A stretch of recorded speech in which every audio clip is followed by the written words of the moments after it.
have to follow the strictures that were imposed by the court in terms of this preliminary aspect of the case, and my discourse with you will be limited.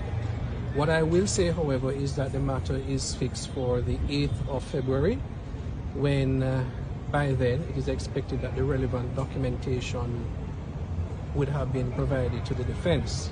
That's the first thing. And secondly, I think it's important to note, and I'd like to take this opportunity to say that observations have been made in social media, which, by the way, isn't social at all.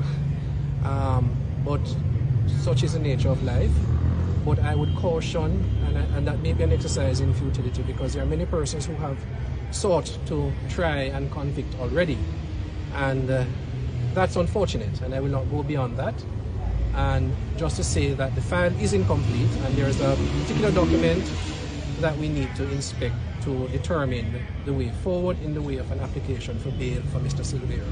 Beyond that, myself and Ms. Patrice Riley, who represent Mr. Silvera, would not want to comment and go into the details and intricacies of the matter, because that would be simply adding fuel to fire and to cause the discourse, the public discourse, to go on. And again, I think it's important that irrespective of your views, there are young children involved, and it is a very, very, very difficult time for these 3 children. I think that's been euphemistic, and I am asking the public, I'm pleading, maybe again an exercise in futility, but to exercise some level of restraint, not barring anyone from their constitutional right of freedom of expression and so on.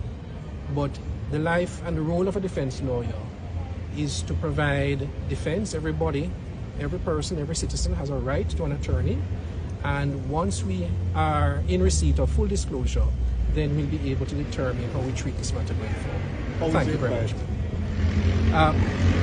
Understandably, very apprehensive, very concerned, and as one would expect. Beyond that, again, I would not want to say anything at this stage. And he maintains that he's innocent of the charge? He has maintained his position. He has maintained his position of innocence from day one. I am not saying that he is, because I understand that there was a report to that effect. No lawyer should ever really say that, because if you were so certain, then you'd be a witness. But certainly what I can say with great emphasis is that he is indicating that he's innocent. We have our instructions, we have our job to do, and it is for the court, ultimately, and members of the jury to determine whether or not he's innocent. That's not my role. My role, our role, is to provide a defense as per our instructions. Wherever our instructions lead us, that's where we go. Within the confines always, acknowledging and consistent with the canons of the profession and the rules and good ethics. That is also to be emphasized.